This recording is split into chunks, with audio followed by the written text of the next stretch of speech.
Marco, Matías y yo, Renata, elegimos hablar de la unidad 2.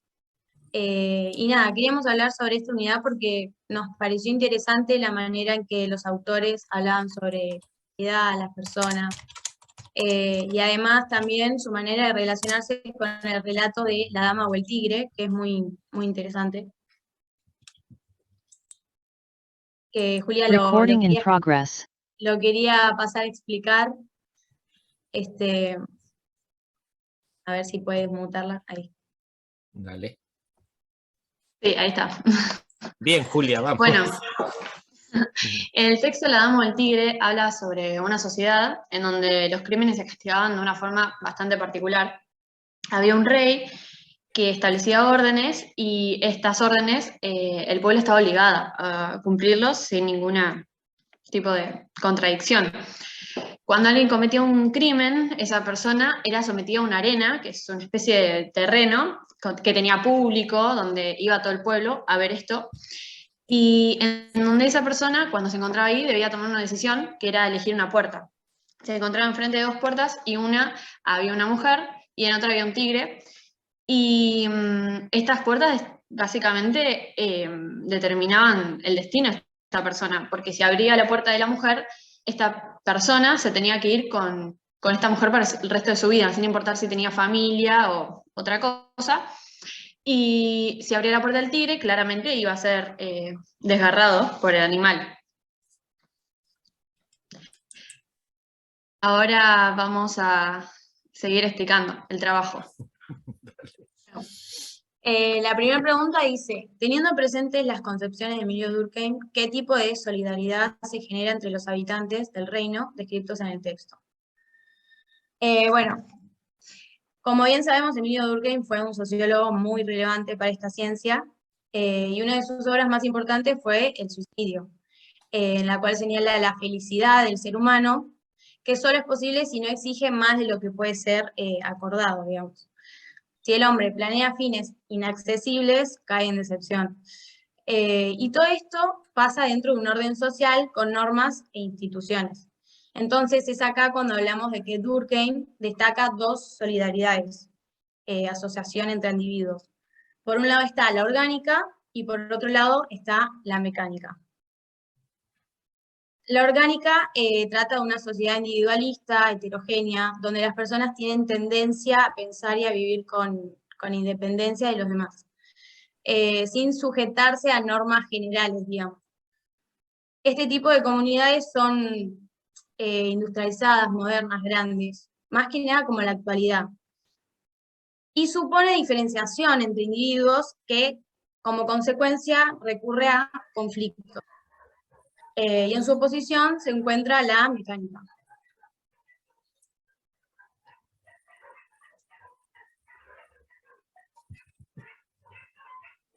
Ahí está, ahora sí. Bueno, por otro lado, se me escucha, ¿no? Sí. Ok. Por otro lado tenemos la solidaridad mecánica. Este tipo de solidaridad se daba más que nada en las sociedades preindustriales, hace mucho tiempo.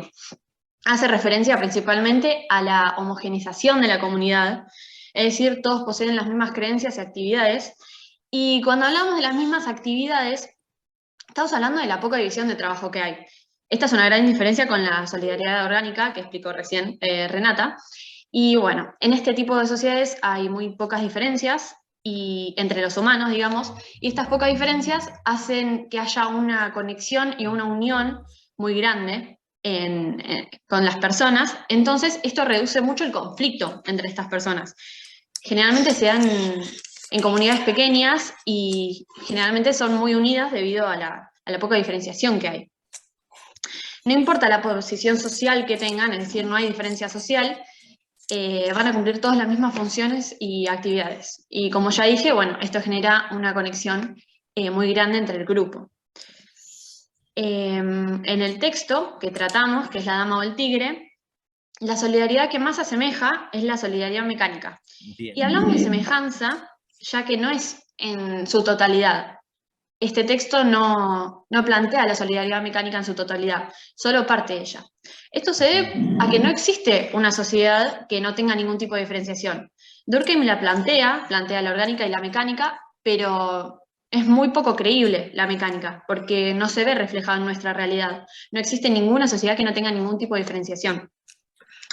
En este relato, la pequeña sociedad sí se mantiene unida, realizando las mismas tareas independientemente de su clase social, pero podemos ver que hay una diferenciación entre las personas porque hay una presencia de un rey. Las personas actúan a partir de los deseos de este rey y por más de que todos convivían cumpliendo los deseos de esta persona y todos cumplían la misma función, la diferenciación seguía estando porque estaba el rey. Nadie contradecía ni cuestionaba los deseos, solamente se cumplían. Entonces podemos decir que esta sociedad es homogénea, tiene conciencia colectiva, es tradicional, pero solo por parte del pueblo, ya que existía el rey, el cual planteaba la diferenciación, y por eso decimos que este texto podemos semejarlo con la solidaridad mecánica, pero no en su totalidad. Ahora nuestra compañera Flor va a seguir con una pregunta. Dale. Para que le tengo que dar para que pueda hablar. Ahí está.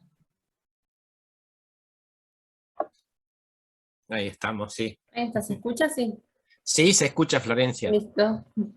Bien, yo voy a responder a la pregunta que dice, aplicando las concepciones de Max Weber, ¿a qué tipo ideal de dominación legítima se aproxima la ejercida por el monarca de ese reino? ¿Es posible mencionar más de una? Fundamental la respuesta. Bien, Weber analiza la dominación legítima y la define como aquella que se ejerce sin que los gobernados generen resistencia. Y la divide en 3 tipos: dominación tradicional, dominación legal y dominación carismática. La dominación tradicional es la que se funda en la creencia en la santidad de las costumbres vigentes y en la legitimidad de los que adquieren el poder en virtud de la tradición. Este tipo de dominación es propio de las antiguas monarquías, donde el primogénito o el hermano menor era el que debía asumir el cargo. Después está la dominación legal racional, que se basa en la creencia en la validez de la ley instaurada por medios racionales y en la legitimidad de quienes asumen el poder legal. Esta dominación se refiere más que nada a que quienes ejercen la dominación lo hacen después de haber cumplido determinados requisitos, como por ejemplo en el caso de los gobiernos que ganan las elecciones. Y por último está la dominación carismática, que se basa en la devoción que prestan a un individuo, quienes le atribuyen talentos especiales o una misión sagrada y heroica, que se centra más que nada en las características del líder. Bueno, y teniendo en cuenta esto, la dominación que pensamos que se asemeja más al monarca es la carismática y la tradicional. Bien. La tradicional, porque se da a entender, viste, que el rey no quería que su hija se case con el joven pobre, por eso, bueno, decimos que es tradicional, y carismática porque los ciudadanos del reino lo respetaban y cumplían todo lo que él dictase. Sí, buenísimo. No, sí, las dos están, son las adecuadas. Yo te agregaría una cuestión más, Florencia, con respecto a la carismática. Fíjense que en un momento el autor, digamos, comenta que el rey, cuando tenía algún desacuerdo, lo que intentaba, digamos, era construir el consenso, es decir, no aplicaba una autoridad y y desde allí resolvía, sino que, digamos, iba convenciendo a los otros. Por eso también es muy adecuado lo que ustedes mencionan, que la dominación es de tipo carismática. Claro, Es decir, en no... una parte dice del texto, que si bien cuando no estaban de acuerdo el pueblo, como que él trataba de, con su carisma, tratar de convencerlos por ese lado, no con autoridad. Exacto, no con una cuestión de aplicación de fuerza o de decir, bueno, soy el rey, etcétera, etcétera, sino con esta cuestión de construir un consenso. Claro, sí, sí. Buenísimo, bueno. Bien. Sí, lo mío ya está, eran esas dos. Bueno, dale, Florencia.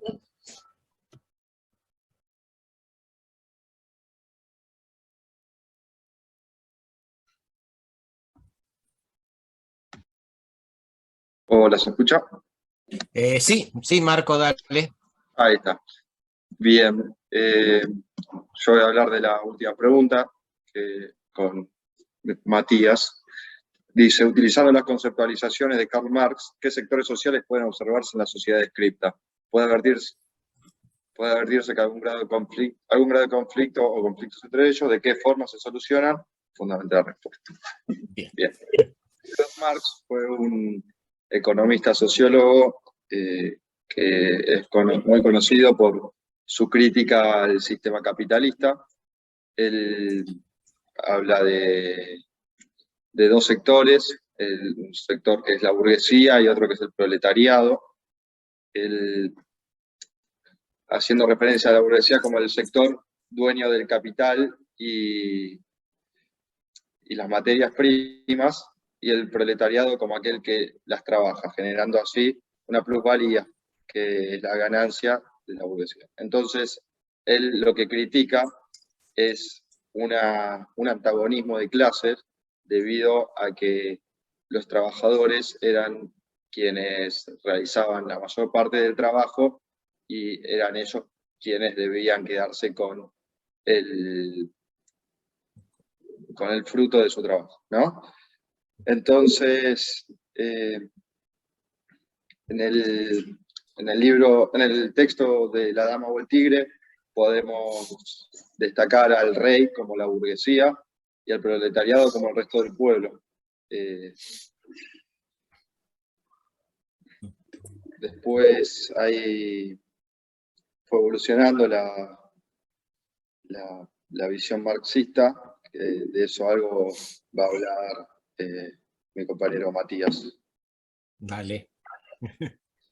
Sí, nada, el marxismo después de la muerte de Marx fue evolucionando y hasta llegó a haber diferentes ideas que eran opuestas. Por ejemplo, entre la Unión Soviética y Corea del Norte, nada, se oponían esas ideas. Y bueno, después, yendo con lo que había dicho anteriormente Marco, Marx decía, remarcaba el concepto del materialismo histórico, que decía que las guerras y los cambios de gobierno se podían dar, por ejemplo, se daban por factores económicos únicamente. Después también él decía que las mercancías era para la satisfacción de la necesidad humana, o también podía darse para generar un intercambio de bienes. Nada, eso. Bueno, Bien. Nada, eso quería decir. Bien. Bien.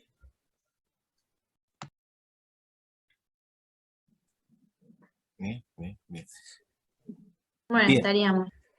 Ahí estaría. A ver, con respecto a esto último, chicos, chicas, piensen esto. Cuando Marx habla de... Sí, buenísimo, es cierto. Primero, digamos, felicitaciones por exponer, como dice Jazmín, es cierto, y bueno, y además han hecho un buen análisis del texto. Pero en esta última parte, algunas cositas a tener en cuenta. Tengan en cuenta siempre que cuando Marx habla de burguesía y proletariado, él lo va a referir a la sociedad capitalista. Por lo tanto, digamos, no se ajustaría a lo que es el relato. Fíjense que el autor insiste, es un pueblo rústico, es un pueblo más de tipo, digamos, no hay una actividad industrial ni nada por el estilo, es mucho más una actividad, es decir, de tipo, uno podría pensar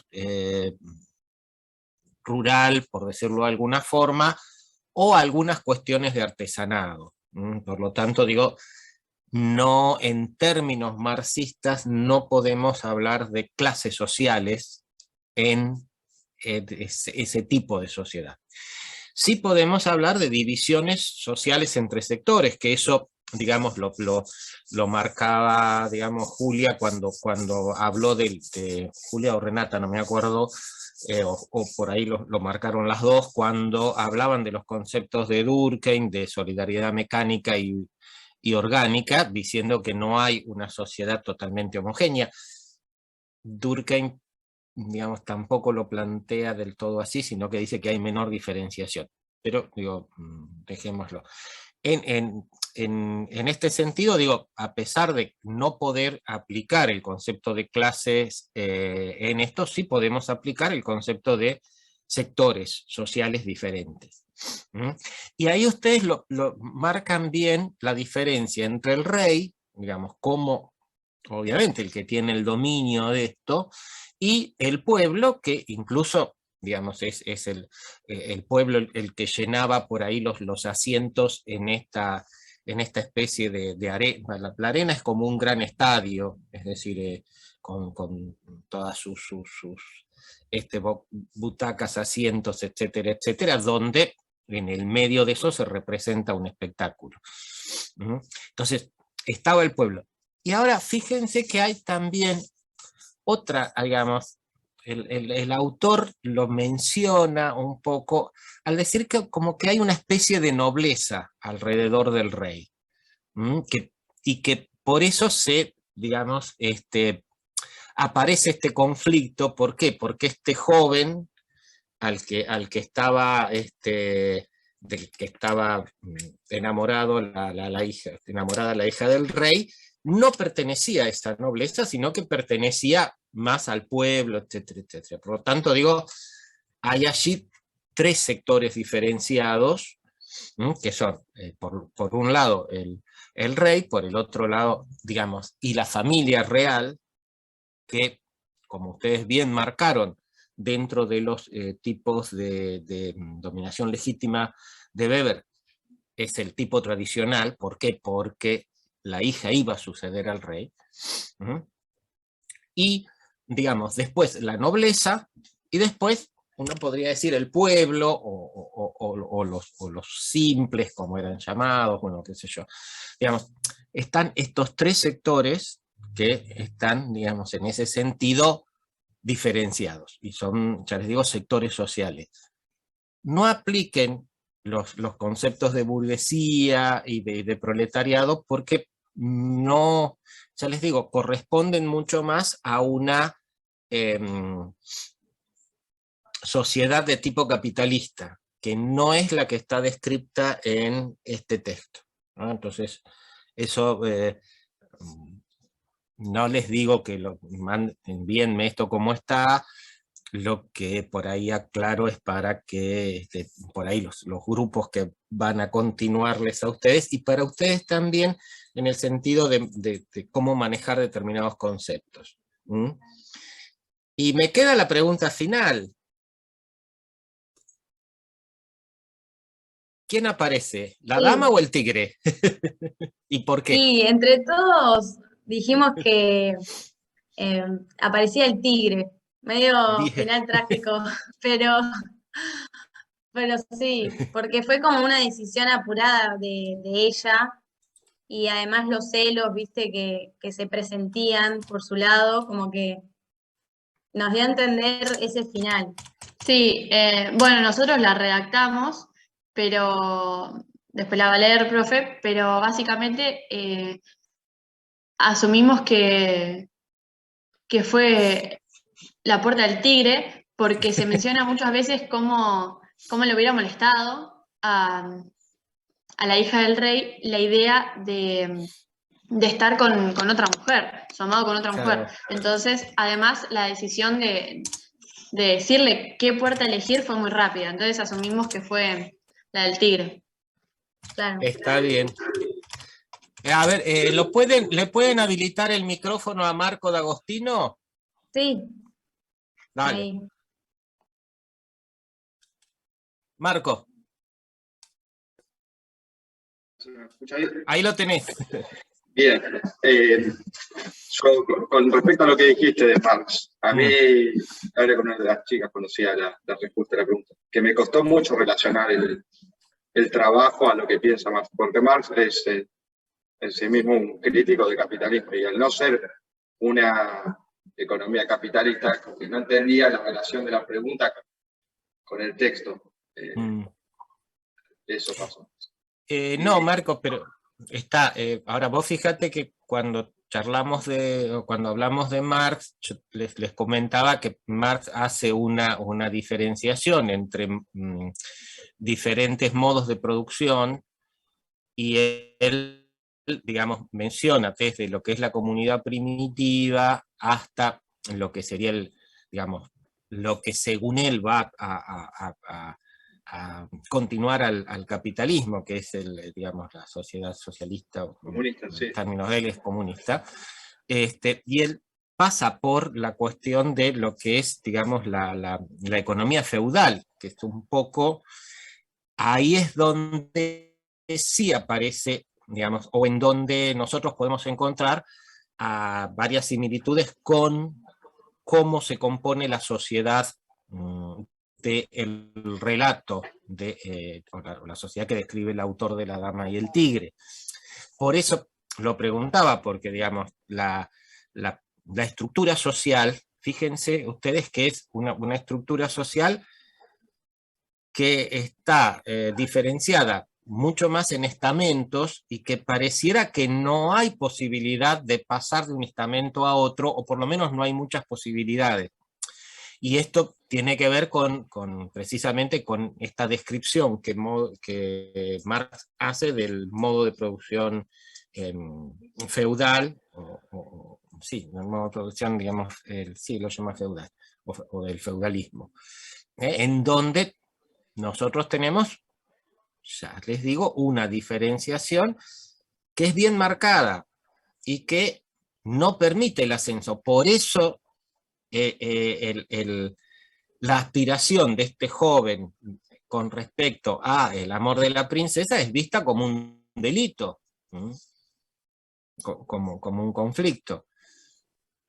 Sí, pusimos algo que era, hablamos del sistema de castas. Exacto. No me pareció un tema que tratara Marx, pero nada de eso. Y no, sí. No, No, pero lo trata, y fíjate que cuando yo les comenté, él hace el análisis fundamental de cómo lo que sería su formulación de lo que es la contradicción principal, es decir, la contradicción entre el desarrollo de las fuerzas de producción y las relaciones sociales de producción, precisamente hace el estudio en el pasaje de la sociedad feudal al capitalismo. Por eso que sí le toma, digamos, con cierto detalle el análisis de ese tipo de sociedad. Está bien que no lo vimos en la clase con esta profundidad, pero sí yo creo que les mencioné digamos, las características de lo que para Marx era la sociedad feudal, de tipo rural, con los estamentos y estas cuestiones. Es decir, no estoy... a ver, chicas, chicos, no estoy señalando esto que estoy señalando como una falta, sino como una aclaración. Es decir, yo, y esto ustedes lo saben y yo lo he dicho, no tenemos todo el tiempo que quisiéramos para trabajar con algún grado mayor de detalle a los autores clásicos. Pero, bueno, por eso lo aclaro ahora, es decir, a partir de esto. Es posible ver el conflicto, y es posible ver esta diferenciación en estamentos, y esto sí tiene que ver con la conceptualización de Marx de lo que es una sociedad feudal. Sí, está bien, está perfecto. Por otro lado, volviendo a la última pregunta, sí, es una, digamos, está bien fundamentado, chicas, chicos, que sea la puerta del tigre es bastante probable. No estoy, ojo, excluyendo la otra respuesta. Lo que digo es que lo que ustedes mencionaron son argumentos a favor precisamente de esa probabilidad.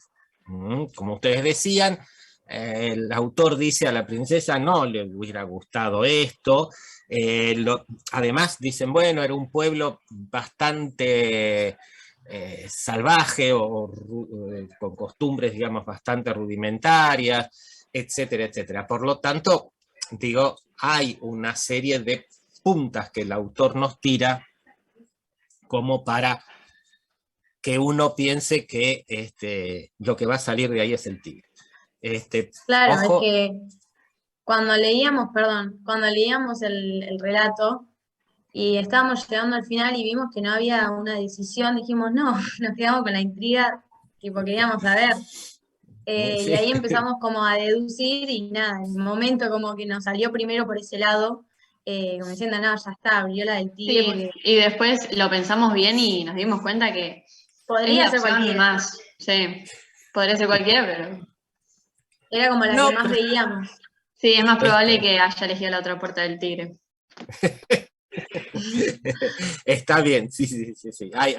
Por eso digo, no excluyo ni excluyamos la otra respuesta, vamos a ver qué dicen los otros grupos, pero los argumentos que ustedes mencionaron para indicar ese tipo de respuestas son totalmente válidos. Una última pregunta. ¿Cómo se encontraron haciendo el trabajo? ¿Les resultó largo el texto? ¿Les resultó aburrido? ¿Encontraron rápido las asociaciones? ¿Tuvieron que releer los autores clásicos? Desde mi punto de vista sola, no me resultó tan difícil porque fue muy entretenido el texto. Era bastante, yo creo que diferente a lo que veníamos viendo, que son autores, así que leemos bien lo que ellos presentaron, y un texto estaba bueno relacionarlo con lo que ya habíamos visto y estudiado.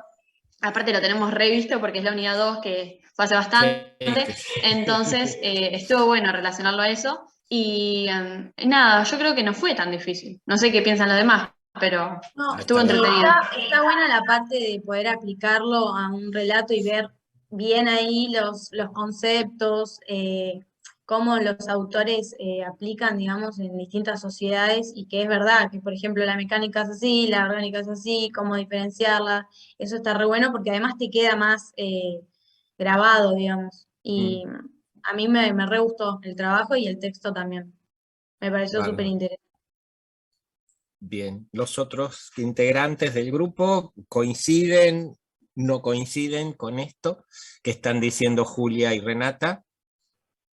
Sí, para mí también me gustó bastante el cuento y me gustó también que nos deja la intriga a ver quién salió de la puerta. Sí, Nice. es una jugada literaria interesante la que hace Sí, el sí, autor. hasta el final estábamos viendo quién podía salir y bueno, nos dejó ahí con la duda. Y dejó con la duda, está Sí, bien. sí.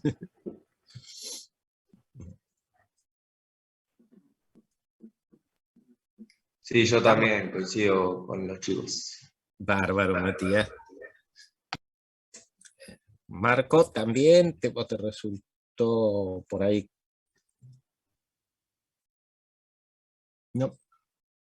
A ver, no, espera, no tenés el micrófono, me parece abierto. Ahí está. Ahí estamos. No, el de la dama y el tigre Sí. me gustó el texto. Y después los de la unidad me parecen bastante interesantes también. Marx me parece alguien que se entretenía a estudiar, igual que los otros autores. Bueno, bárbaro. No, les digo porque es una de las primeras veces que propongo este tipo de trabajo, digamos, práctico y quería ver, bueno, cómo les resulta y cómo se sintieron ustedes en esto, porque ya les digo, qué sé yo, uno desde la cuestión de la docencia va probando diferentes formas de que se puedan incorporar los contenidos, y bueno, esta me pareció la había utilizado una sola vez hace un tiempo, y bueno, y quería ver qué pasaba ahora, por eso les agradezco todas las digamos, apreciaciones que han hecho, ¿no? Entonces digo, por eso insistí en preguntar. Bien, una cosita más, y esto también para los demás grupos van a tener ventaja. Cuando trabajaron la cuestión de Durkheim, hay algo que sería interesante también que hubiesen mencionado.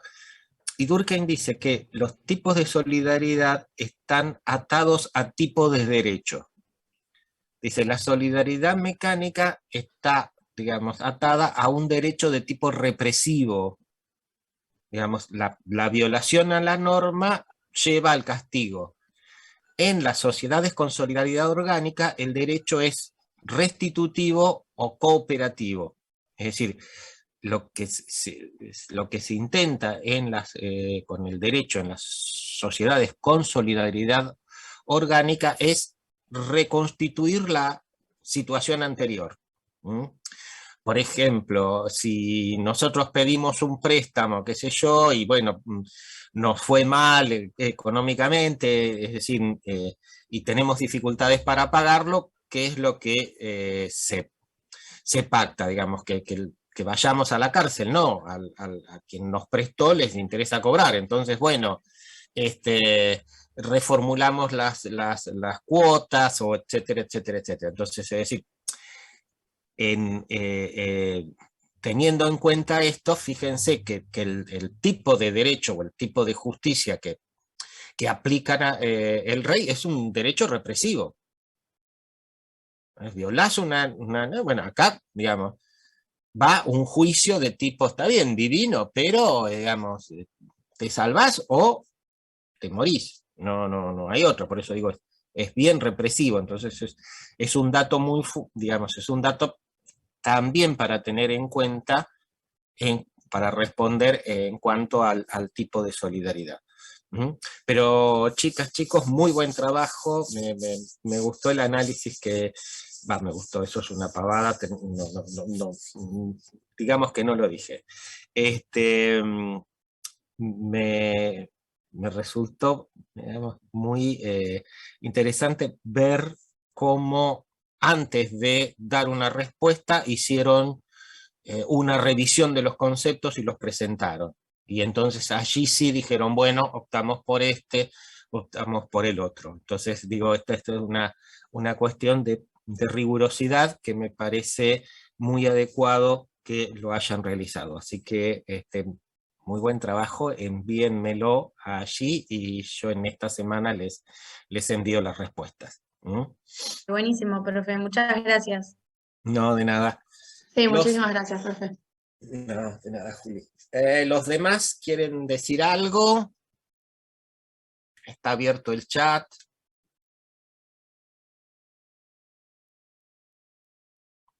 No quieren decir nada, les resultó interesante, digamos. A los otros grupos que por ahí tenían leído tenían leído el texto, o todavía no sé si quieren decir algo, si no, seguimos. Exacto, muy buena relación. Sí, Jazmín, coincido. Bueno, bárbaro. Una pregunta así de tipo, antes de continuar con lo que tenemos para ver hoy. Si yo reservo un aula para el miércoles de esta semana, no, de la próxima, hay grupos que puedan ir, a ver, vamos, voy a ser más preciso. Si lo reservo para el miércoles, supónganse de 14 a 16, hay grupos que pueden ir y que estén en condiciones de ir para hacer una primera ronda de consultas presenciales. Ya les digo, no esta semana, sino la próxima. Digo, una ronda de consultas sobre los trabajos de integración final. De acuerdo a lo que me digan, yo pido el aula o no. Habrá 2 o 3 grupos. El lunes, no, porque el lunes, Laura, el problema del lunes es que tengo que dar la clase acá, entonces se me despelota la cuestión. Bien, Karina, el miércoles sí. ¿Algún otro grupo? Bien, Laura. Laura, ¿pueden ir el miércoles entonces? Después vemos, pero digo, empezaríamos a las 14 con un primer grupo, a las 14:20 con el otro. Bueno, ya tenemos uno, el de Karina. Ajá. Bien, bien, Florencia. Otro grupo, tenemos 2, ya con eso ya estamos. Si después el grupo de Laura puede, ya tendríamos 3 grupos, y si hay alguno más, no hay ningún tipo de problema. Entonces, digamos, quedemos en esto. Yo en esta semana voy a pedir un aula para el miércoles de la semana próxima, a las 14 horas, y el jueves o el lunes de la semana que viene vemos cómo ordenamos los grupos para que no estén esperando, digamos, en el pasillo. Yo creo que con que cada grupo tenga entre 20 y 25 minutos para consulta, podemos entonces armar una especie de orden y de cuestiones así, no, digo, así ustedes no se tienen que quedar por fuera del aula esperando y todo eso. Exacto, sí, Renata. Bien, Jazmín, buenísimo. Sí, sería para consultar sobre el trabajo integral. Por eso que depende de lo que tengan ya elaborado y todo esto, pero aunque no haya mucho, no importa. Digo, no, eso no importa. No necesito que tengan la mitad del trabajo hecho.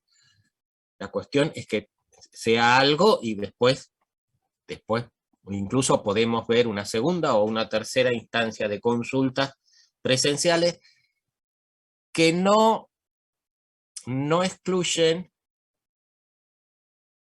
Por ahí, bueno, para la otra semana podría ser un martes. Sí, Fiorella, lo vemos.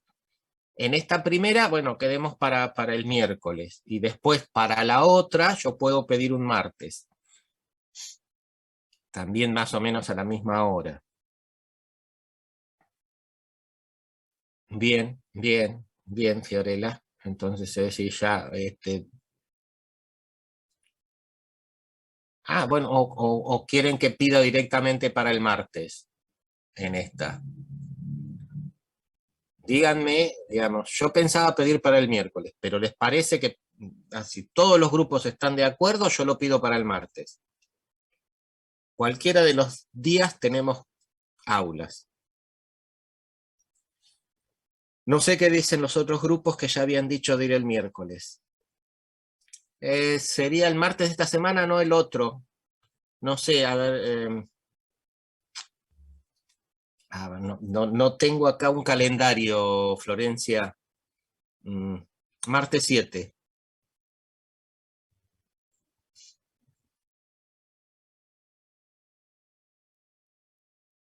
Podría ser, si no dejamos miércoles y dejamos para el martes de la próxima semana. Nos queda bien cualquiera de esos días. Bárbaro, Karina. Bueno, Anaí, listo. Bien. Florencia, ¿podrá ser el martes? Martes 7. Si vos decís que sí, ya yo lo pido y nos vemos ese día. Bárbaro, buenísimo. Bueno, entonces, el martes 7 nos vemos con estos grupos, el lunes terminamos de armar bien la grilla y todo lo demás. Para el jueves, yo no sé, no creo que podamos ver algo del texto de Howard Becker, pero bueno, reléanlo para el jueves, y después nos queda un texto corto de Facio y Ruti para terminar con la unidad 5. La otra cuestión también, y ya lo digo, me voy a sacar esto, y ya se los comento también. El jueves, si ustedes quieren, dejamos un espacio para hacer una especie de repaso, ya que el sábado es el recuperatorio. Ahora, desde ya, claro, repaso quiere decir que ustedes traigan preguntas específicas. Yo no voy a en 2 horas volver a dar las 4 primeras unidades, no puedo, pero sí aclarar algunas cuestiones específicas de los textos de los autores. Por lo tanto, digo, hacemos repasos si hay preguntas, si no, seguiremos con las clases. Bien, y después un poquito ahora después de ver lo que nos quedó del texto de Argenti Piovani, si hay grupos que tienen consultas sobre el trabajo de integración final, no hay problema, digamos, las hacemos. Yo me quedo charlando con ustedes. Eso también, tengan en cuenta que, como les dije, de ahora en más el espacio de consulta para el trabajo de integración final está permanentemente abierto. Bien, volvamos al artículo y a lo que, digamos, al tema que nos proponen Argenti y Piovani. Habíamos visto que lo que ellos, digamos, primero nos presentan es que hay toda una, que a lo largo de la historia hubo y sigue habiendo una discusión en torno a la pregunta ¿qué es el conocimiento científico? ¿Qué características tienen? Etcétera, etcétera, etcétera. Y esta pregunta empieza a tener respuestas, en principio, dentro de lo que puede ser el ámbito o el área de lo que eran lo que conocemos con las denominaciones de estudios de tipo cuantitativo o en la acepción que le da Marravi de estrategias estándar.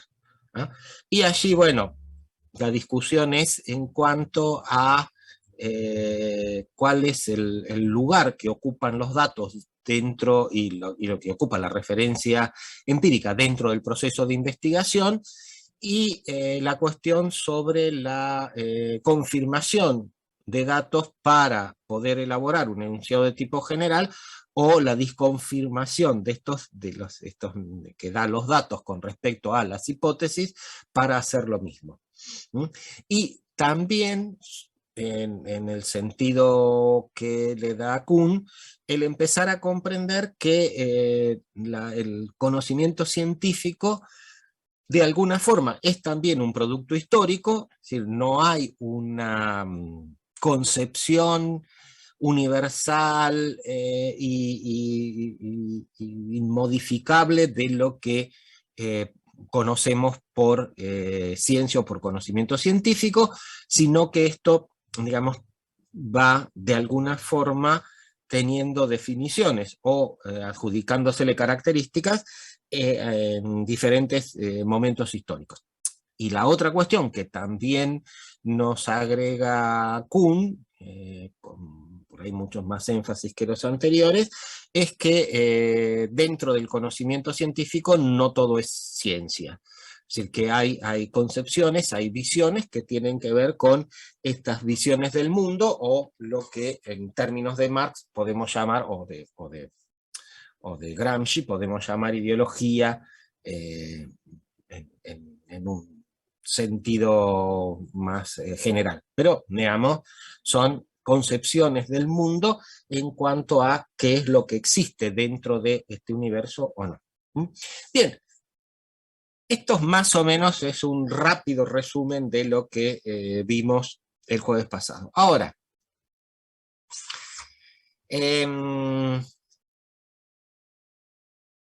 solamente dentro de lo que Argenti y Aznar llaman la mirada positivista o las posiciones positivistas, hubo discusiones en cuanto a lo que era el conocimiento científico. Y obviamente la respuesta es que no, ¿no? Y no es que esta otra vertiente que Marradi llama lo no estándar o las estrategias de tipo cualitativo haya aparecido como, o se haya postulado siempre como enfrentada o confrontando con los métodos de tipo cuantitativo, sino que esta otra perspectiva, de alguna forma también lo que dijo es, bueno, digamos, hay otra forma de acceder al conocimiento científico. Y hay otra forma de acceder al conocimiento científico, ¿por qué? Porque hay objetos de indagación científica que son diferentes de los que corresponden a las ciencias, digamos, naturales o a las ciencias físicas o lo que se llaman ciencias duras, etcétera, etcétera. ¿Ah? Y aquí Argenti y Piovani hacen referencia a una perspectiva que es la cuestión de la hermenéutica. La hermenéutica es una estrategia, o uno podría decir una técnica o un método que está principalmente relacionado con la historia en nuestro tiempo moderno, pero que, digamos, proviene, ya digo, de las prácticas literarias en la Grecia clásica y de las lecturas sobre la Biblia en todo lo que fue el periodo de la escolástica, fundamentalmente de la patrística. La patrística se refiere a los padres de la iglesia, digamos, y hacia dónde se orienta. Bueno, a una interpretación de los textos bíblicos. Es decir, recuerden ustedes, por ejemplo, que tenemos el Evangelio según San Juan, el Evangelio según San Mateo, etcétera, etcétera. ¿Y esto por qué? Porque, digamos, lo que se pensaba era que aquellos textos que se adjudicaban a la divinidad no podían ser leídos solamente en forma literal. Es decir, una parábola no solamente era la historia que se contaba, sino que atrás tenía un significado. Es decir, tenía un sentido en el cual la divinidad o Dios nos estaba dando un mensaje que tenía que ver con la fe, con todo eso. Por eso, la cuestión de la hermenéutica. Es decir, acá hay que develar esto que está detrás del texto o, digamos, interlineadamente, como diríamos hoy. Obviamente, esto era mientras, digamos, la escolástica tuvo esta posición dominante dentro de la filosofía, pero como les digo, en lo contemporáneo, una de las disciplinas científicas que más avanza en base a la hermenéutica es la historia. Es decir, ¿por qué? Porque la historia en donde digamos, en la observación histórica, digamos, en uno de los elementos que más se basa es precisamente en los documentos. Bueno, a ver, ¿qué es lo que está reflejado en estos documentos? ¿Qué es lo que está reflejado en un tratado comercial? ¿Es solamente una cuestión de intercambio de bienes? ¿O hay una cuestión, digamos, también de política, también de relaciones de fuerza, también de indicios de cuáles son los grados de desarrollo de los diferentes países que están involucrados en esa relación? Entonces digo, fíjense todo lo que puede haber en un documento. Por eso que la cuestión de la hermenéutica implica siempre una relación, digamos, bastante compleja entre el investigador y el objeto de indagación, que ya les digo, en este caso, a ver, pueden ser documentos, pueden ser monumentos, pueden ser, digamos, construcciones arquitectónicas, etcétera, etcétera, etcétera. Es decir, el recorrer una iglesia, digamos, y sobre todo de las iglesias construidas en el periodo de mayor predominio de la religión católica apostólica romana, no es solo ver los estilos arquitectónicos, sino, digamos, ver todo lo que las iglesias transmiten. Desde, como decíamos cuando vimos la cuestión de la analogía de la suma teórica con el estilo barroco, sino también, digamos, qué santos están, qué pasajes bíblicos son elegidos para estar en los muros de esas iglesias, digamos, qué tipo de estilo pictórico, bueno, toda una serie de cosas que tienen que ver precisamente con esto que llamamos la hermenéutica, con esta cuestión de interpretación de eso, es decir, de ver un poquitito qué hay atrás de cada una de estas cosas. Esta concepción de la hermenéutica o de la interpretación, ya les digo que en principio no confronta con el positivismo. Es decir, no hay allí una actitud de restarle legitimidad o restarle utilidad a lo que era, digamos, la concepción y la práctica del conocimiento y la investigación científica recomendada u orientada por el positivismo. Está esta cuestión. Hay otros objetos de indagación. Esta diferenciación entre objetos de indagación va a tener una formulación todavía, digamos, más precisa dentro del campo de la filosofía y de las ciencias humanas o de las ciencias sociales sobre fines del siglo XIX, principios del siglo XX, y creo que yo les hice referencia a esto cuando hablamos de Weber, y hablamos de lo que era la escuela historicista alemana, que en el texto que ustedes van a leer, ellos lo llaman la escuela de Baden. Baden era una localidad alemana en esa época. Mejor dicho, en esa época era... No, sí, ya ahí es Alemania. Porque ya se unificó. Pero bueno, digo, es una localidad bastante importante dentro de Alemania y sobre todo dentro de lo que son las instituciones intelectuales de Alemania, es decir, las instituciones académicas y el desarrollo intelectual. ¿Qué es lo que plantea la escuela historicista o la escuela de Baden? Creo que también se los comenté, pero por las dudas lo volvemos a comentar. Hay tres nombres que son Dilthey, Windelband y Rickert, que son los que van a plantear la cuestión en forma, digamos, más clara, aunque hay algunos antecedentes con respecto a eso. ¿Qué es lo que ellos plantean? Que en verdad hay dos tipos de disciplinas científicas. El primero que lo plantea es Dilthey, y va a decir, bueno, ¿qué es lo que tenemos? Bueno, tenemos lo que se llaman las ciencias naturales, que obviamente, ¿a qué se refieren? Bueno, a todo lo que tiene que ver con la naturaleza, digamos, la biología, la botánica, la geología, la cuestión de las fuerzas físicas, bueno, todo esto es la cuestión, son las ciencias naturales. Y Dilthey dice, bueno, las ciencias naturales tienen sus propias leyes que son independientes de los seres humanos.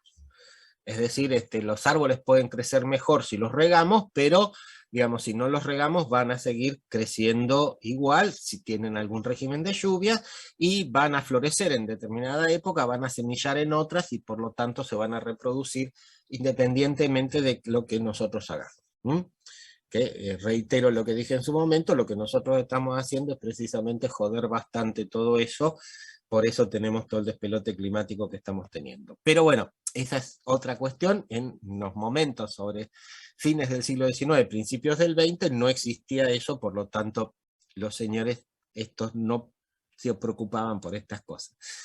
Y por el otro lado existen, ellos llaman las ciencias del espíritu, hoy diríamos las ciencias sociales, ciencias de la historia, ciencias culturales, etcétera, etcétera, que la característica fundamental es que, digamos, los seres humanos intervienen en esa realidad. Hay relaciones de armonía, hay cuestiones de progreso, hay relaciones de producción, hay relaciones de amistad, etcétera, etcétera. Bueno, toda una serie de cuestiones que tiene que ver con esto. Entonces, es decir, lo que dice Dilthey, bueno, las ciencias de la naturaleza en el progreso, en el avance de su conocimiento, lo van a hacer en base a la explicación. El famoso Erklärung, en verdad es la pronunciación. Es decir, ¿qué es la explicación? Explicación, yo les comentaba en ese momento, se los reitero ahora, en el sentido que da Marradi a este término. ¿Qué es una explicación? Es establecer una relación de causalidad entre dos fenómenos o entre características de diferentes fenómenos, o entre propiedades, si se quiere, de fenómenos. Que bueno, puede tomar un lenguaje matemático, todo eso aparte. La cuestión es, digamos, la experimentación, la cuestión del conocimiento experimental, lleva esto, al establecimiento de una relación de causalidad entre dos fenómenos o propiedades de fenómenos. Bien, ¿y qué pasa con las ciencias del espíritu, las ciencias de la cultura, las ciencias históricas, ciencias sociales? Entonces, es decir, lo que dice Dilthey es, bueno, los seres humanos, cuando realizamos algún tipo de comportamiento, en la mayoría de los casos lo hacemos porque este comportamiento tiene algún tipo de sentido. Es decir, que no se lo podemos adjudicar, qué sé yo, a un árbol o un sentido en cuanto a cuestión que yo lo puedo expresar en palabras y lo puedo pensar. Uno podría decir, bueno, pero los animales, digamos, por ejemplo, los grandes predadores, cuando corren una presa, sí, tiene un sentido. Ahora, no es que esto salga de una elaboración, qué sé yo, no, sale de la panza, tienen hambre, listo, van a cazar porque tienen que comer. O sea, en esta cuestión es que Dilthey marca esto de que la conducta o el comportamiento tiene un sentido. Entonces, si nosotros queremos verdaderamente ver, digamos, qué es lo que pasa, lo que tenemos es que precisamente captar este sentido de la acción. Que, vuelvo a decir, no es un sentido psicológico, es un sentido cultural, es un sentido sociológico de lo que ellos hablan. Esto mismo lo va a expresar Vico diciendo que, bueno, lo que hay que ver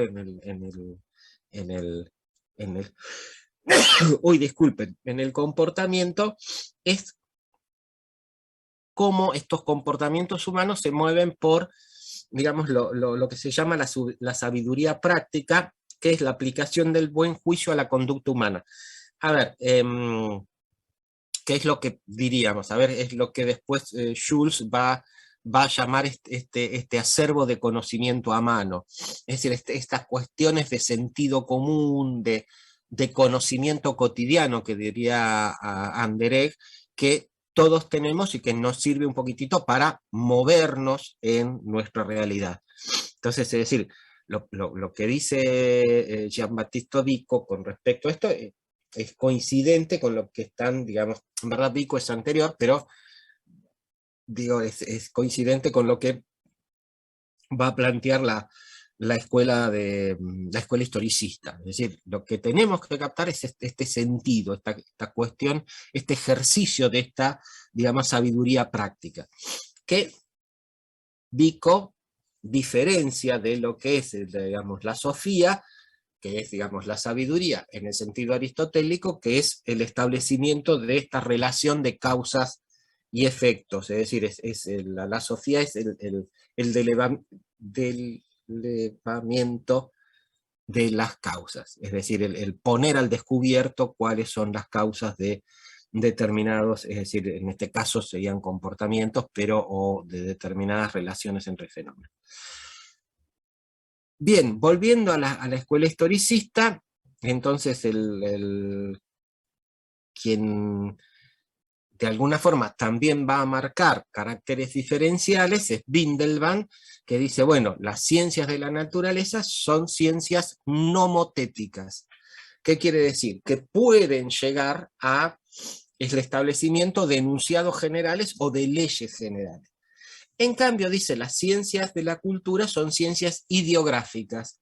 ¿Qué quiere decir? Que las situaciones que estudian tienen que ver con cuestiones, por un lado, particulares, y por el otro lado, digamos, tienen que ver también con cuestiones de coyuntura.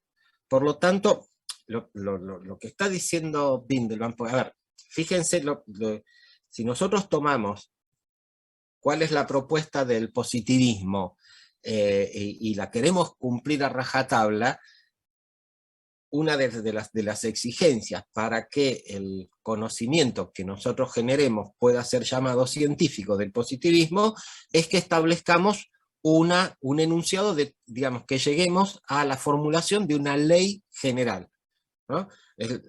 Comte lo dice, la cuestión de leyes universales e invariantes, quiere decir que van a actuar en todo momento y en todo lugar.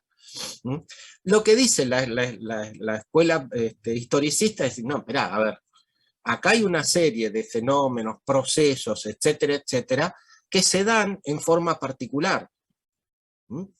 Por eso, para ellos la cuestión, esto está muy unido a todo lo que es el Volksgeist o el espíritu de los pueblos, bueno, toda una serie de cosas que yo no voy a ahondar para, digamos, no precisamente confundir o aburrirlo. Pero lo que ellos están diciendo, bueno, acá cada pueblo tiene su propio conjunto de valores, de pautas, etcétera, etcétera, y lo que tenemos que ver es precisamente cómo ese acervo cultural, o lo que ellos llaman este espíritu, este Volksgeist, esta cuestión del espíritu del pueblo, se manifiesta en los comportamientos. Por eso digo, la comprensión, la Verstehen, es captar el sentido, pero desde el punto de vista cultural y no desde el punto de vista psicológico. Bien, esto, digamos, es lo que van a plantear, por un lado Giambattista Vico, por el otro lado la escuela historicista. Fíjense que no están confrontando, ¿no? Ellos lo que están diciendo es, acá hay otro objeto de estudio, en este caso las ciencias sociales, tienen un objeto particular, y para ese objeto particular no es aplicable la propuesta del positivismo, que es, bueno, la cuestión de tratar de establecer, sino que, dado la particularidad del objeto de estudio que tengo adelante, tengo que avanzar en base a la comprensión, es decir, en base a captar este sentido de la acción o este sentido del comportamiento. Obviamente, y si ustedes, digamos, lo recuerdan, esto tiene que ver con la posición de Max Weber. ¿Se acuerdan que Max Weber dice, bueno, está influido fundamentalmente por Rickert y también por Windelband, y él dice, bueno, sí, la sociología tiene que comprender, tiene que captar este sentido, él dice, captar el sentido subjetivo de la acción social. Es la ciencia que va a, digamos, estudiar comprendiendo, pero lo que Weber también agrega, y acá, digamos, en algún sentido confronta con, o más que confronta, se separa de la escuela historicista, él dice, bueno, las ciencias sociales también tienen que explicar. ¿Se acuerdan que está bien, variaba el concepto de explicación, no era una explicación monocausal, sino pluricausal o multicausal, y no era una acción, no era una relación, digamos, determinista, sino una relación de tipo probabilística. Pero más allá de esas características, fíjense hasta dónde no se opone que Weber la junta. Él dice, hay una explicación y hay una comprensión. Incluso habla de una explicación comprensiva o de una comprensión explicativa. Es decir, junta los dos mundos, por decirlo de alguna forma. Por lo tanto, digo, no hay en esto, no hay confrontación todavía entre estas dos propuestas.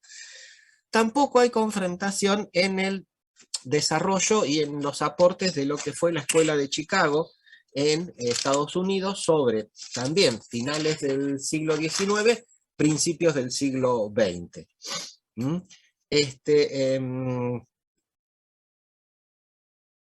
En la Universidad de Chicago, durante un tiempo bastante largo, estuvieron, digamos, unidos. El departamento no era solo de sociología, sino que era también de antropología. Es decir, por lo tanto, las dos disciplinas, o incluso los desarrollos de las dos disciplinas, confluían en el departamento y por lo tanto también en las direcciones del departamento. Y acá también una cuestión. Esto de las cuestiones hermenéuticas o de las cuestiones de la interpretación, también sobre fines del siglo XIX y principios del XX, va a reconocer el aporte de, obviamente, los estudios antropológicos o los estudios etnográficos. A ver, vamos a situarnos. La antropología no surge en esa época, sino que surge con anterioridad, y surge con una perspectiva, como bien lo señalan Argenti y Piovani, una perspectiva colonialista. Es decir, ¿cuál era la función de la antropología? Bueno, precisamente conocer, digamos, estudiar las cuestiones, las diferentes culturas de los diferentes pueblos que habían sido de alguna forma invadidos por las potencias coloniales de esa época, fundamentalmente Inglaterra y Francia. ¿Por qué? Porque lo que empiezan a encontrar los administradores es que si ellos, digamos, tienen una mejor conocimiento de las pautas culturales, pueden manejar mejor su dominación. Es decir, acoplar esta cuestión de la dominación a las características culturales particulares de los pueblos. Entonces, nace con esta cuestión, si se quiere, o esta visión más de tipo colonialista, y agrego, no lo mencionan Argenti y Piovani, porque no lo consideran importante, pero que en la etapa anterior, a fines del siglo XIX, principios del XX, la antropología, digamos, se le reconoce a la antropología un sesgo eurocentrista. ¿En qué sentido? En que la cultura de los pueblos, digamos, que componían los imperios culturales, eran vistas como algo, digamos, degradado o algo de menor valor que la cuestión de la cultura europea. Por eso, y precisamente aunque no se lo propusieran, siempre había un dejo de comparación entre lo que eran las características de estos pueblos conquistados y lo que eran las características de las sociedades europeas. Si ustedes ven, hay un libro muy interesante que se llama Occidentalismo, de Samir Amin, donde, es decir, Samir Amin analiza precisamente todo esto. Samir Amin es un estudioso, es un muy conocido, digamos, investigador de los estudios culturales, y él lo que hace es ver cómo precisamente la imagen que Occidente se forma de los pueblos, digamos, de India, de los árabes, de los pueblos americanos, siempre resalta que los habitantes de estos pueblos son haraganes, son traicioneros, son falsos, etcétera, etcétera, etcétera, y por lo tanto la única forma de hacerlos progresar es la disciplina, bueno, todo esto. Esto me fui un poquitito de texto, pero para también aclarar esto. Sí, la antropología surge como esto, pero, digamos, más allá de que surja de esta forma, lo que sí, digamos, es cierto es que, digamos, la antropología lo que intenta es precisamente captar estos rasgos culturales y por lo tanto, digamos, interpretarlos o verlos a través de los comportamientos de los distintos individuos de los distintos pueblos.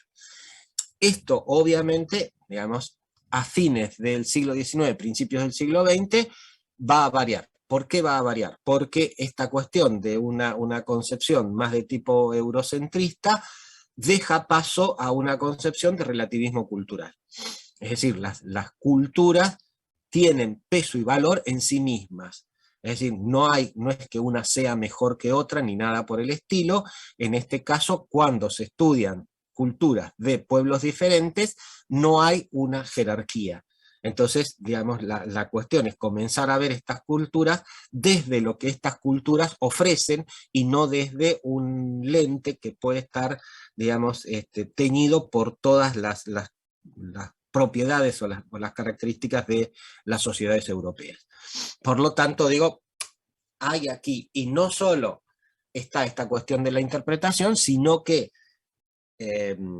unido a ella toda una serie de técnicas y de técnicas totalmente diferentes de las aplicadas en los estudios de tipo cuantitativo. ¿Por qué? Porque acá el investigador tiene que ir a la comunidad, se maneja con una observación participante, se maneja con un registro, un diario, o digamos que es un registro de las actividades que realizan la gente, se utiliza historias de vida, utiliza, bueno, toda una serie de un andamiaje de técnicas que no están basadas en contar o en juntar datos o en medir, es decir, lo juntan de otra forma, por decirlo de alguna forma, pero digo, no están basadas en establecer porcentajes, proporciones, ni nada, tasas,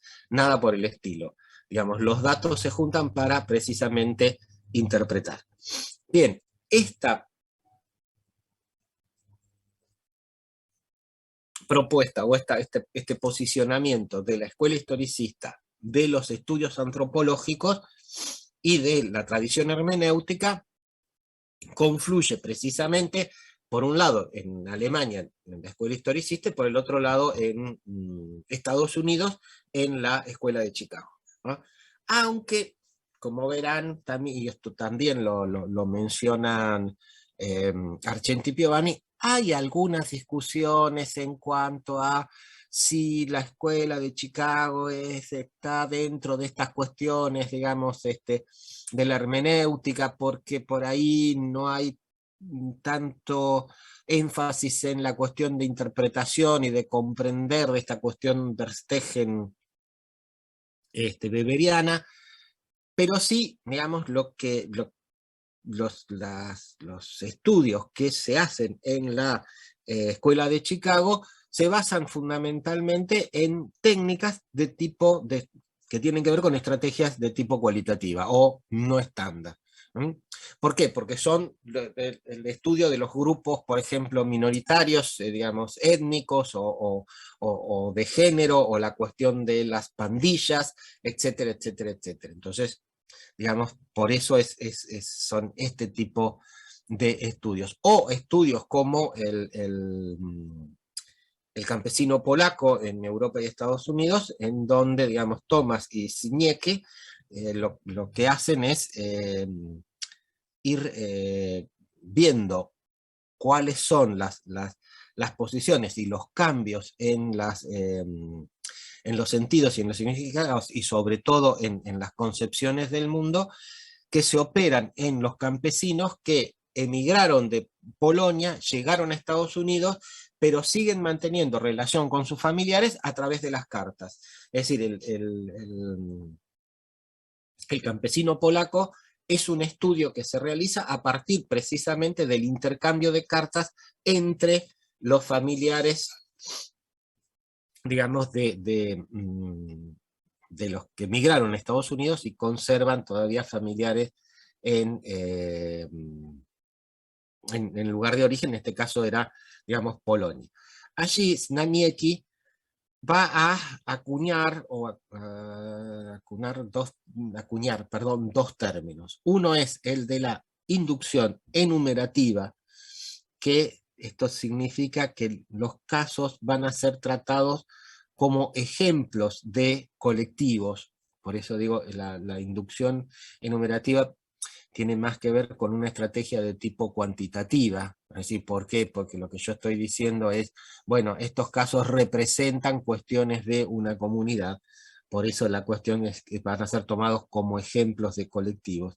Y la inducción analítica, en donde cada caso va a iluminar algún aspecto de una teoría general. ¿Qué es esta inducción analítica? La que se va a aplicar, por ejemplo, al análisis de la correspondencia entre los inmigrantes polacos en Estados Unidos y los que quedaron en Polonia. Por lo tanto, digo, no hay, si ustedes quieren, una estrategia de tipo cuantitativa, aunque fíjense que tampoco hay un replanteo de esto, no hay una confrontación. Lo mismo pasa con otro de los productos de la Escuela de Chicago, que tienen que ver fundamentalmente con dos autores, que son Blumer y Mead, que es el interaccionismo simbólico. ¿Qué es lo que se propone el interaccionismo simbólico? Bueno, es, digamos, comprender la situación social desde la mirada de los actores. Esto se acuerdan que lo hablamos cuando vimos uy, ahora se me hizo el texto en la unidad 2, ya me voy a acordar del autor. Bueno,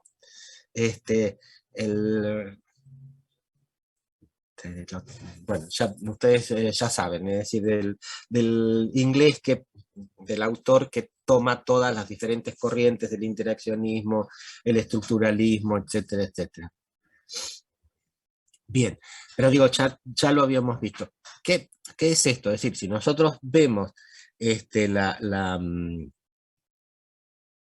la realidad desde aquí, quiere decir que lo que estamos avanzando es en una perspectiva no cuantitativa, sino, digamos, de tipo cualitativa. ¿Por qué? Porque, digamos, lo que plantea el interaccionismo simbólico es que lo que nosotros, digamos, hacemos es interpretar la realidad, y en base a la interpretación de la realidad actuamos y realizamos un comportamiento que a su vez influye en el otro, y esto hace que, digamos, la interacción continúe. Entonces, lo que ellos están planteando de alguna forma, y acá sí hay una cuestión diferente con las perspectivas más de tipo cuantitativa, es que el orden social surge precisamente de estas interacciones.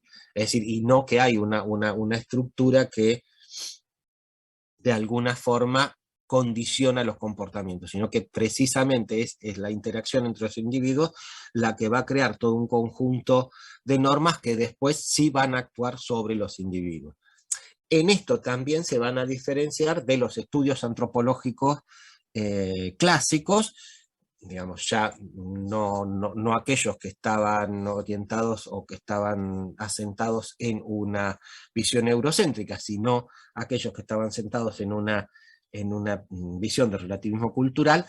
¿Por qué? Porque, digamos, tanto Levi-Strauss como Radcliffe Brown como Malinowski lo que dicen es, bueno, lo que nosotros vamos a captar a través de los comportamientos es la estructura de la sociedad que hay detrás de ellos. Por lo tanto, lo que ellos están suponiendo es que hay detrás de los comportamientos un conjunto de pautas que condicionan o que, digamos, direccionan precisamente esos comportamientos.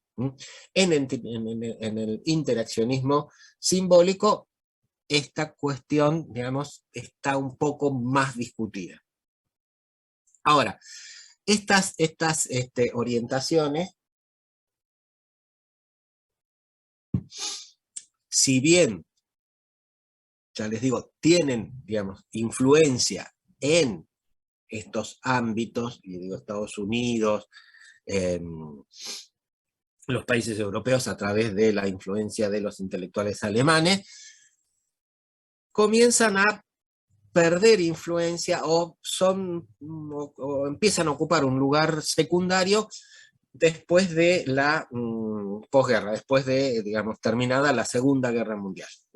Y allí, digamos, ¿por qué? Porque lo que va a ocupar el centro de la escena en cuanto a investigación y en cuanto a conocimiento científico en las ciencias sociales, va a ser la mirada más de tipo cuantitativista o más de las estrategias de tipo estándar o cuantitativas, a partir de la preeminencia del estructural funcionalismo como escuela sociológica de orientación teórica en los Estados Unidos. Y esto también tiene que ver con la posición que va a ocupar, digamos, Estados Unidos dentro del Concierto de Naciones cuando se termina la Segunda Guerra Mundial, que como ustedes saben es allí donde Estados Unidos va a ocupar una posición de tipo hegemónica. Por lo tanto, digo, la perspectiva sociológica dominante en Estados Unidos también se difunde en el resto del universo, sobre todo, digo, en América Latina, no tanto en los países europeos que siguen atados a sus tradiciones, que son mucho más añejas que las tradiciones intelectuales de Estados Unidos. Ahora, esta posición de relegamiento de las estrategias de tipo cualitativas, o no estándar, va a tener nuevamente un punto de inflexión en la década del 60. Y esto yo se los comenté, pero allí la cuestión también va a estar relacionada con un cambio significativo. ¿Por qué? Porque no es ya que este tipo de perspectivas reclame un lugar dentro de las ciencias sociales, porque el objeto de las ciencias sociales tiene sus particularidades y por lo tanto, digamos, es necesario utilizar esto, sino que directamente va a confrontar con las posiciones de tipo positivistas en el campo de las ciencias sociales. Es decir, ¿qué es lo que los defensores de las estrategias cualitativas o no estándar van a empezar a decir? Es que en verdad los estudios en ciencias sociales, los estudios que son significativos o que tienen validez, son aquellos que están orientados a comprender y por lo tanto captar el sentido, el significado y los motivos de las acciones, y no tanto a contar o tratar de medir determinados tipos de situaciones. Por lo tanto, digo, aquí la perspectiva, fíjense, es, digamos, totalmente diferente. Ya no es, bueno, no, nosotros también, digamos, queremos, no, sino que acá lo que se discute es cuál es precisamente la perspectiva más adecuada para estudiar los fenómenos sociales. Como les dije, también esta posición tan confrontativa, esta posición que Marradi habla de que es una guerra de religiones, en la década del 80 fue totalmente superada y hoy tenemos algún tipo de concepción, aunque también sobreviven, digamos, enfrentamientos entre fundamentalistas de una y otra perspectiva. Ahora, las tradiciones interpretativas, y ustedes lo van a ver en Argenti y Aznar, en cualquier texto que hable de las estrategias de tipo cualitativa, esto es un lugar común. ¿Cuál es ese lugar común? Que, digamos, dentro de esta tradición hay una heterogeneidad de propuestas o una heterogeneidad de posiciones. Es decir, es mucho más homogéneo el campo de las estrategias de tipo cuantitativas que el de las estrategias de tipo cualitativas o de las estrategias de tipo interpretativas. Sin embargo, hay algunos puntos en común, perdón, en las propuestas de tipo cualitativo, de tipo interpretativa. Y la primera es la cuestión de diferenciar el objeto de las ciencias sociales poniendo en cuestión la cuestión de la validez universal. Y sobre todo, digamos, de la validez universal del modelo de las ciencias naturales. Esto que yo les vengo comentando, en este punto sí hay un acuerdo total. El esquema o el modelo de investigación científica de las ciencias naturales no es el único y por lo tanto las ciencias sociales pueden empezar a implementar sus propios modelos de investigación, que es el segundo punto en común, es decir, esta cuestión a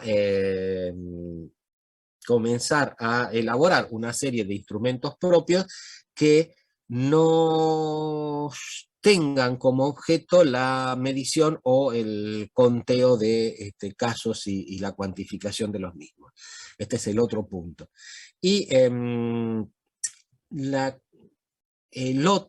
tercer punto es esta cuestión de señalar que la perspectiva positivista no tiene todos los elementos para captar la naturaleza y la complejidad de lo social. Por lo tanto, digo, aunque sea estos tres puntos, sí son, digamos, comunes a todas las perspectivas interpretativas. Ahora, dentro de esto, es decir, y también en Estados Unidos, va a surgir la perspectiva de un autor que es Alfred Schuss, que digamos, proviene de la fenomenología. Y lo que él va a decir que, digamos, los individuos constituyen y reconstituyen su mundo de experiencia. Es decir, ya les digo, Schuss va a hablar de que hay él habla de un bagaje de conocimiento disponible a mano, ¿verdad? Y acá hay toda también una discusión, yo solamente se las voy a enunciar, les voy a enunciar los títulos, porque hay algunos que ven en la fenomenología una posición similar al interaccionismo simbólico. Y hay una diferencia. ¿Por qué hay una diferencia? Porque Schuss es decir, siempre parte de que hay un algo que ya está constituido.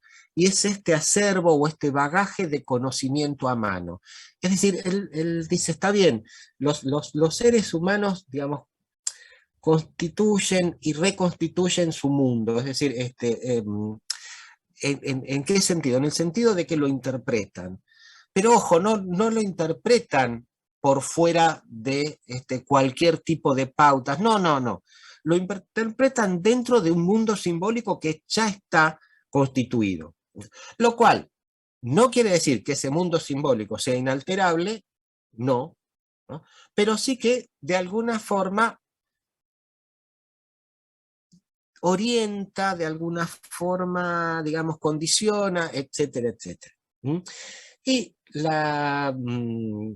una de los señalamientos, una de los aportes o de las perspectivas interesantes que marca Schuss, él dice que las ciencias sociales en verdad son interpretaciones de segundo grado. ¿Por qué? Porque lo que sostiene desde la fenomenología es que en base a este acervo, en base a este bagaje de conocimientos del mundo, es decir, los seres humanos interpretamos los actos de los otros, también obviamente de los nuestros. Por eso él dice, los seres humanos hacen una primera interpretación de sus realidades. ¿Ah? Y por eso dice, bueno, las ciencias sociales son las ciencias que van a avanzar en esta interpretación de segundo grado. ¿Se acuerdan ustedes cuando yo les comentaba que, digamos, cuando vimos Bourdieu, que Bourdieu decía, no, es necesario tomar aún los discursos más ilógicos y más fantasiosos de los individuos, pero es necesario tomarlos no como una explicación, sino para explicarlos? Bien, esto es lo que está diciendo Jules. Las ciencias sociales tienen que tomar las interpretaciones de primer grado de los seres humanos, pero a su vez eso lo tienen que analizar. Por eso es una cuestión de interpretación de segundo grado.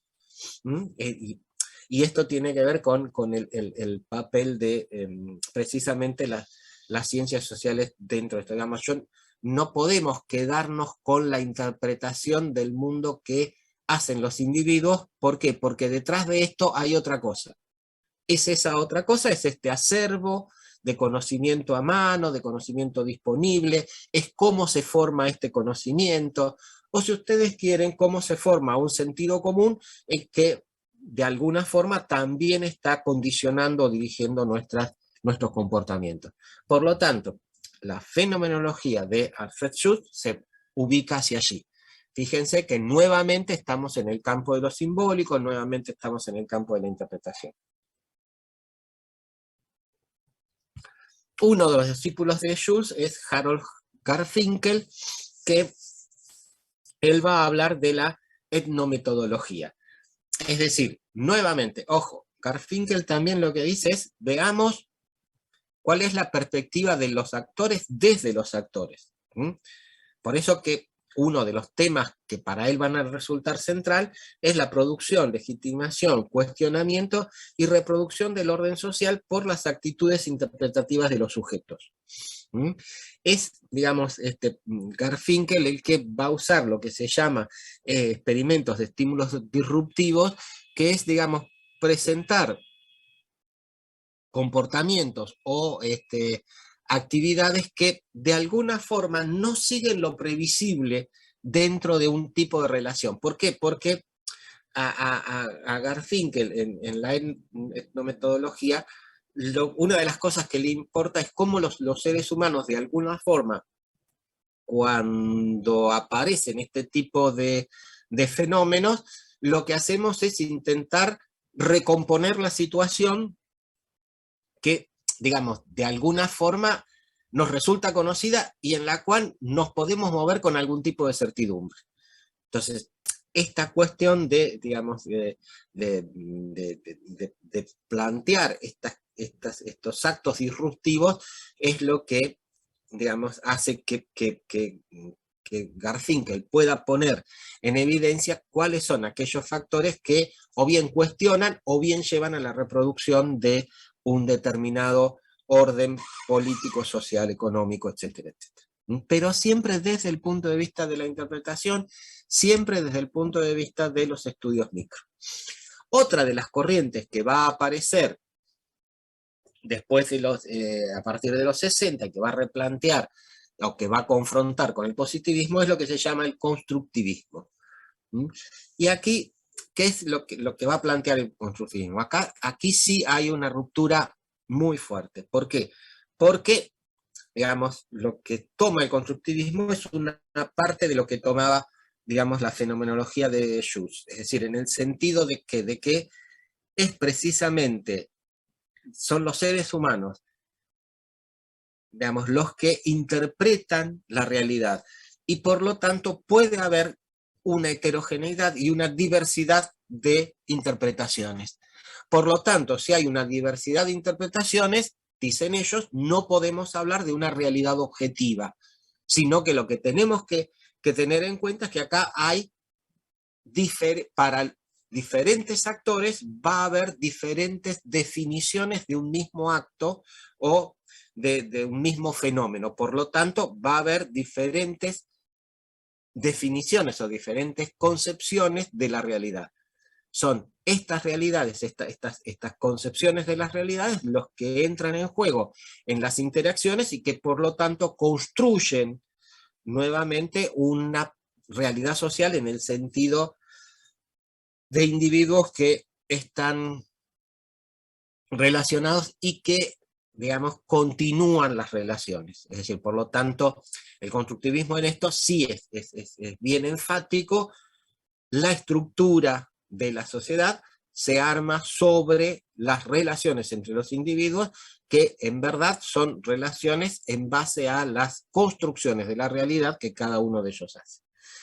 Otra de las concepciones que aparece es la llamada grounded theory o la teoría fundamentada. Y aquí, digamos, los autores son dos, Gleiser y Strauss. ¿Qué es lo que ellos van a cuál es la posición que ellos van a tomar? Van a tomar una posición netamente inductivista.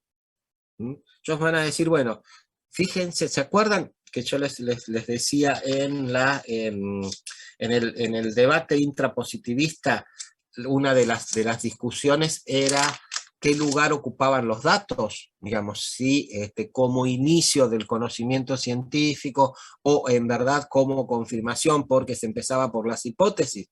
Bueno, Gleiser y Strauss van a tomar una posición totalmente inductivista. Acá lo que importa son los datos.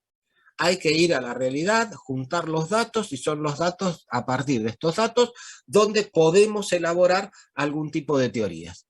Siempre lo que se llaman teorías de alcance medio, es decir, no grandes teorías, sino una serie de elementos de tipo conceptual que nos va a permitir llegar a algún tipo de comprensión, no sé si de explicación, sí, también, digamos, de explicación, de una determinada situación particular. Pero, y ellos insisten muchísimo, el punto de inicio son los datos. Después hay un diálogo con las cuestiones teóricas y, digamos, nuevamente un diálogo con nuevos datos, etcétera, etcétera. Lo que ellos plantean es que la teoría se va a ir ajustando a partir de la recopilación de datos, pero lo importante es la cuestión, digamos, de que el inicio es precisamente a partir de la recolección de datos. Y lo que ellos van a plantear, que esta recolección de datos puede hacerse no en base a un muestreo estadístico, sino en base a un muestreo teórico. Es decir, ir buscando aquellos datos que resultan significativos para nosotros. Y que, digamos, cuando tenemos que dejar de buscar datos, ellos dicen, bueno, cuando se llega al grado de saturación. Es decir, que una nueva entrevista, una nueva historia de vida, en verdad no nos aporta nada a lo que ya tenemos recopilado en cuanto a conocimiento sobre las formas en que los individuos se mueven en lo social, etcétera, etcétera, o en la sociedad. Por lo tanto, digo, cambian allí también la perspectiva de las técnicas. Es decir, que por eso después una de las críticas va a ser la cuestión de la objetividad, digamos, esas son críticas que vienen desde el lado de las perspectivas más de tipo cuantitativas o de las perspectivas de tipo estándar. Otra de las teorías que va digamos, a aparecer, no a aparecer, sino a adquirir más énfasis después del 60 es la llamada teoría crítica, que proviene de la Escuela de Frankfurt, que esto también ya les había, digamos, comentado. A la Escuela de Frankfurt, como, bueno, su nombre lo indica, es un conjunto de intelectuales, está Adorno, está Horkheimer, uno de los más contemporáneos es Habermas, está No, Althusser no. Althusser es del estructuralismo. Bueno, Hauser es otro de ellos. Vamos, hay varios. Que, digamos, la escuela de Frankfurt, si bien no está tan, digamos, o la teoría crítica no está tan asentada en la cuestión de la interpretación. ¿Por qué? Porque, digamos, todos estos intelectuales tienen una orientación marcadamente marxista. Por lo tanto, lo que ellos van a hacer hincapié es más en los estudios de lo que Marx llama la superestructura que en los estudios que Marx llama de la estructura. Es decir, le van a dar énfasis a una de las dimensiones que no está tan desarrollada en el análisis que hace Marx de las realidades.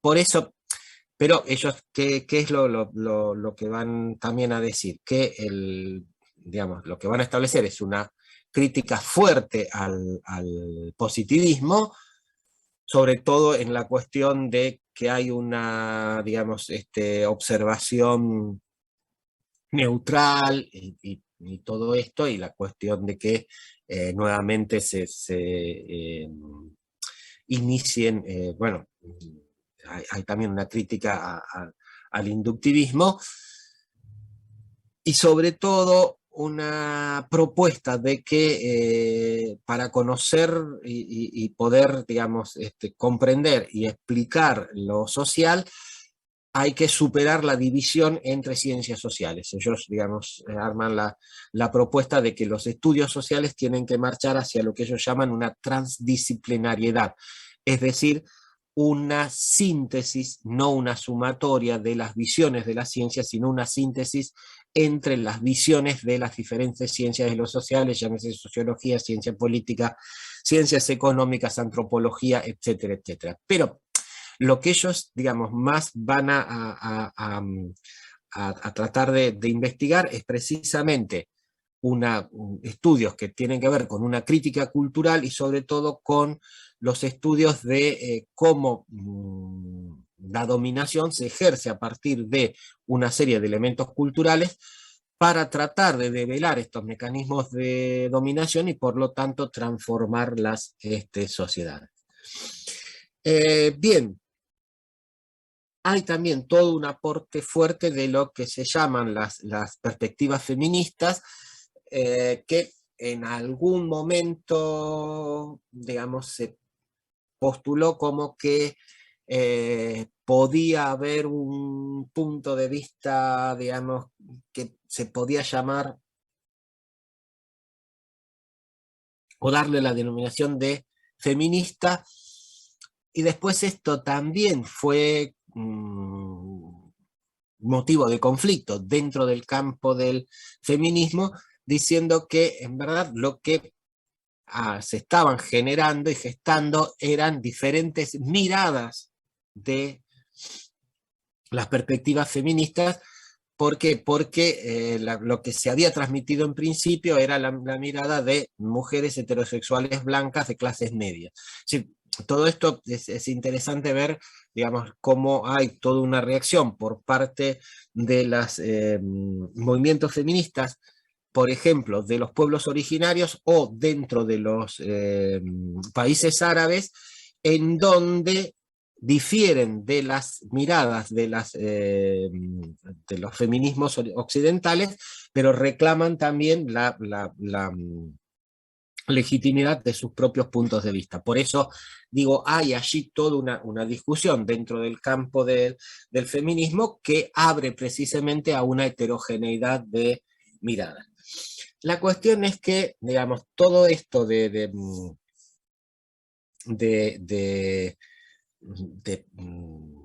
las diferentes posiciones, qué sé yo, lo que en donde derivan es que dentro precisamente del ámbito, uno podría decir, de las perspectivas o de las estrategias de tipo cualitativo, de las perspectivas interpretativas, hay también toda una serie de debates dentro de ellos. Estos debates uno podría mencionar algunos puntos fundamentales.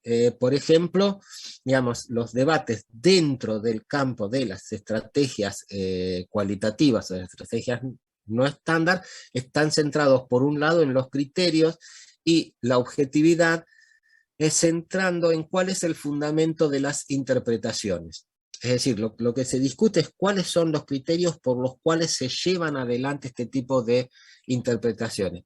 Ojo, acá hay una discusión, digamos, muy fuerte en el sentido de, por lo menos, presentar criterios intersubjetivos, digamos, por los cuales se pueda llevar adelante este trabajo de comprensión de los comportamientos. El otro punto es el alcance crítico o compromiso político.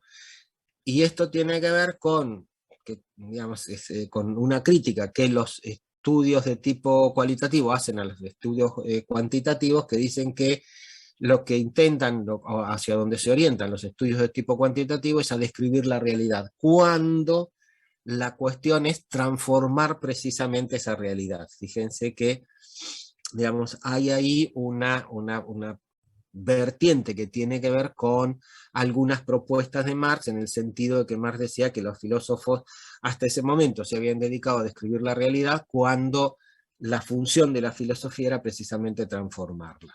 Los estudios de tipo cualitativo, algunos y esto está, digamos, es uno de los puntos de debate, también proponen esto, no todos, por eso es punto de debate.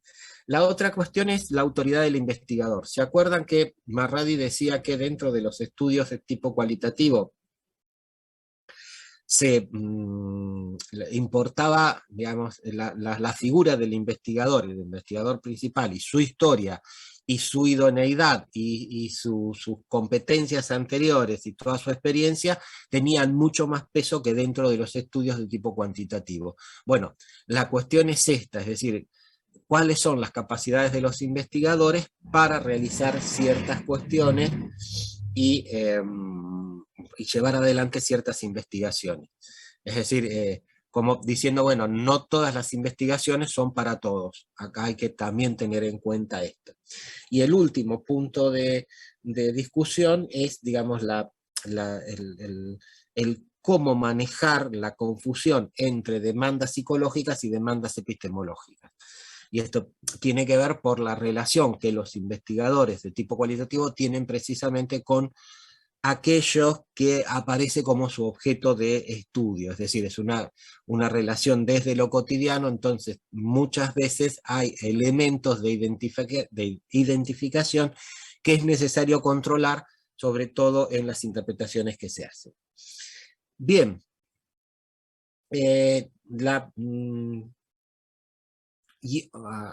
una de las críticas que se les hace a los estudios de tipo cualitativo, que los hacen los cuantitativistas, es la posibilidad de generalización de datos. Es decir, algunos de los investigadores muy comprometidos o muy a favor de los estudios cuantitativos, lo que dicen es, no sé cómo generalizan si el número de datos que tienen es a veces muy pequeño. Entonces, ¿cuál es el sustento para, a partir de esa base de datos tan reducida, llegar a una generalización? Una de las respuestas de los estudios cualitativistas es la cuestión de la extrapolación razonable. ¿Qué es lo que ellos dicen? Bueno, es decir, veamos en otras investigaciones qué es lo que pasa, y veamos también desde el punto de vista teórico qué es lo que nos aporta la teoría para dar sustento a una generalización a partir de una base de datos que es reducida, pero que no está elaborada ni está reunida desde una lógica de tipo cuantitativista, sino dentro de una lógica de tipo cualitativista. Bien, hasta aquí, digamos, después el último punto de Argenti Piovani es la cuestión de la superación de esto y nuevamente trabajar sobre el concepto de triangulación, que eso me parece que lo pueden leer sin ningún tipo de problema, digamos, y lo van a entender fácilmente. Hasta aquí lo que yo quería charlar hoy con ustedes, además de la exposición del grupo y todo lo demás. ¿Hay preguntas sobre esto? ¿Necesitan que revisemos alguna cuestión? ¿Que amplíe sobre algo? Gracias, Soriana. Bueno, ahora, ¿hay alguna cuestión de los grupos? Gracias, Fiorella. Digo, ¿hay alguna consulta de los grupos sobre la cuestión de los trabajos de integración final? Sí, Victoria. Ah, está Fiorella. Bueno, dale, Fiorella, pensé que estaba Victoria antes. Decime, Fiorella, ¿cuál es gracias por la cuestión de ninguna duda. ¿Cuál es la consulta que tenés? ¿Abrí micrófono o te tengo que habilitar yo?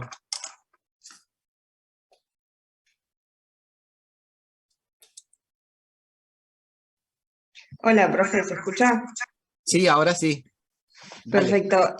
Nosotros la clase pasada te habíamos comentado que estábamos entre dos opciones. No sé si te Sí. acordás.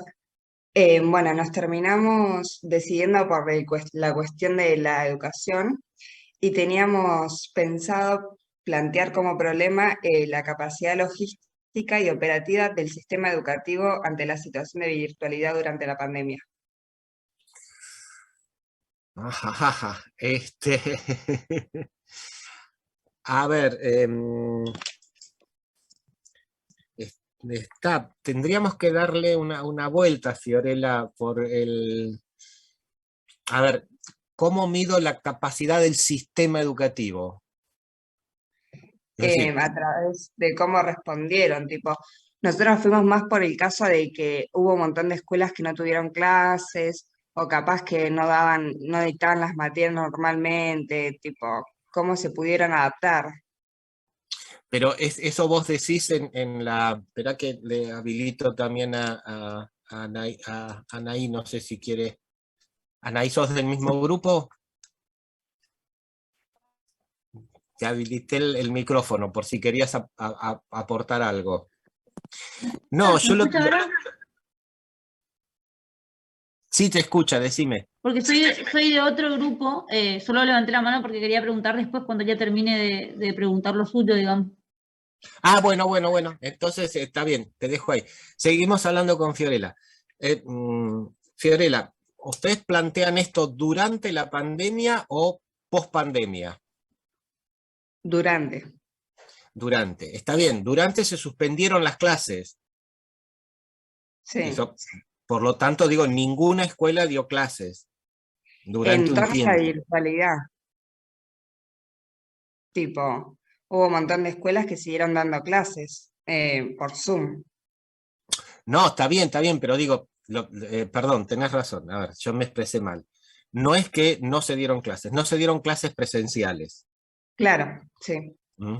Digo, la clase presencial no estuvo, por eso. Ahora, está bien, dieron por Zoom, y eso sí, todo el sistema educativo, nosotros, digamos, también, desde la universidad, desde ahí estamos dando a distancia. Lo que yo quiero decirte es las dificultades para continuar con un proceso de enseñanza-aprendizaje vía, digamos, a distancia, las podemos adjudicar al sistema educativo o la podemos adjudicar a los recursos con que disponían las distintas familias. Por eso te dije cómo haces para medirlo. Es decir, una cuestión es que el docente diga, bueno, yo no puedo, no tengo los recursos tecnológicos, qué sé yo, o tengo computadora, pero no tengo internet. Entonces, es decir, ahí yo puedo decir algo del sistema.